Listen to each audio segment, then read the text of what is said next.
I've had the Moto X for 3 days, and in this episode of the Moto X 30-Day Challenge, we're talking about first impressions. It hasn't been long enough to get battery results yet or certain things that you want to see, but what I'm telling you are some of the things I love and hate right out of the box about Motorola's newest flagship device. I'm Aaron Baker from PhoneDog.com. This is the Moto X Challenge.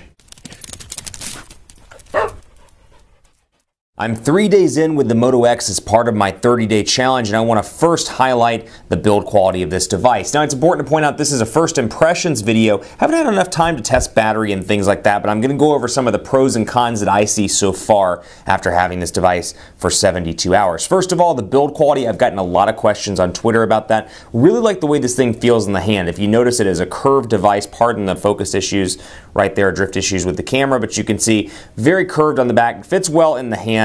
Got a nice feel to it, and it's small enough that when you hold it up to the ear, it actually feels like a phone. Now, there are some things I love and hate about this device, and one of the things I really am finding myself enjoying is Motorola Connect. Now, you can see right here, Motorola Connect works with your Chrome browser. It's a Chrome browser extension, and from there you can manage your phone calls and your text messages, and I like this on a couple of different fronts. One, I'm always on my computer as part of my job, and I'm either on a conference call, my phone's face down on my desk, or perhaps I was in the conference room just the other day, for example, and I left my phone in my office, and I was in the conference room on my laptop and I missed 2 calls. So things like that, that's where Motorola Connect comes in really handy. You can use that to keep logs of your calls, keep logs of your text messages, and when your phone rings, it'll pop up on your computer and say, hey, phone call, you need to answer this, or you need to ignore it or send a text message. So that's a nice feature that I like quite a bit. So you got that, and then you have Motorola's Assist application, and I'm saying all this to point out that yes, this is running a stock build, a relatively stock build of Android 4.2.2. That said, it's got some customizations to it that make it a little bit better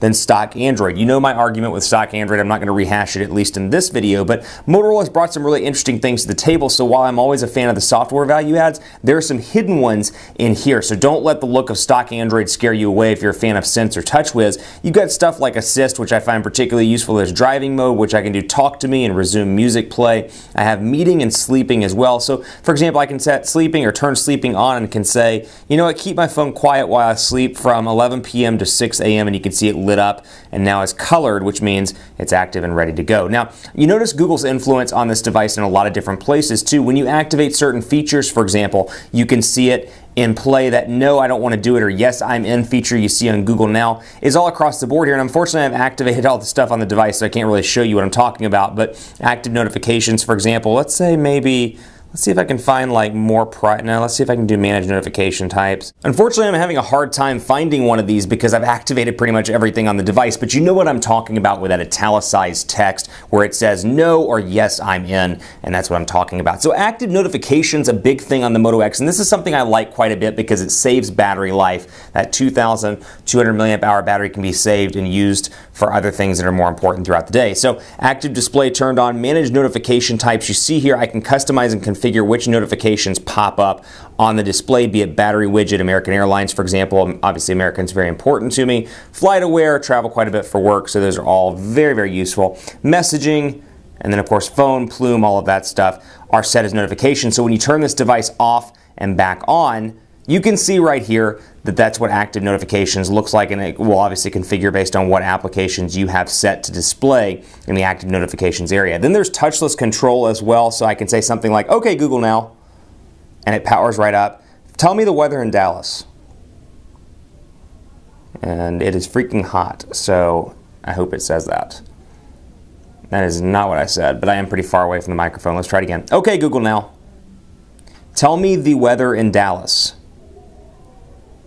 Perhaps I need to say, what is the weather in Dallas?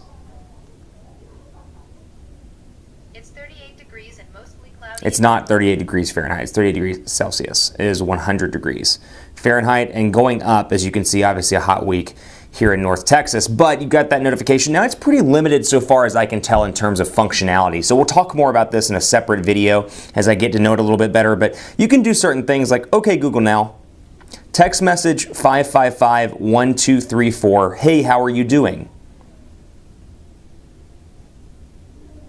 And so obviously it missed the hey, how are you doing, but I can edit the message from here, jump right in and send that text message. And like I said, through Motorola Connect, it's a fantastic application. You're finding these things. Motorola's connect, assist, all these things very useful. In terms of cons, there are a couple of things that I'm not a huge fan of on this device so far, and maybe these will turn on me, but at least these are my initial impressions after working with it for 3 days. One, the display. It's a 720p AMOLED display at 4.7 inches. Now that pales in comparison to the 1080p HD options on the HTC One and on the Galaxy S4. I can see some pixels. Some people have reported not being able to see pixels, but after working with 1080p displays, I do notice a difference, particularly up here in the AT&T Network ID area and the 4G LTE indicator. I see quite a few pixels up there. At least I see a pixelation difference between that and then what I see on the Galaxy S4 and the HTC One. But minor issue to have. I'm sure I'll get used to that in the coming days and after working with it more. But again, fits really well in the hand. Like the way this thing feels. It feels a lot like a Pebble, or perhaps actually my first thought when I had it like this, it feels like an Apple Magic Mouse. If you have that kind of comparison in your mind, that's what it feels like. So keep it locked on PhoneDog.com. We'll talk more about the camera and your questions will be answered. Hit me up on Twitter with what you want to see in future videos. Now, obviously, I plan these videos out over the course of 4 weeks and plan them usually around a central theme, but hit me up on Twitter, and when I get to your particular theme, battery life, for example, or display, I'll do my best to answer your question. It's PhoneDog_Aaron on Twitter. It's Facebook at Facebook.com/HiAaronBaker, and it's Google Plus as well at gplus.to/PhoneDog. Keep it locked for more on PhoneDog.com with the Moto X as I continue through this 30-day challenge. I'll see you next time.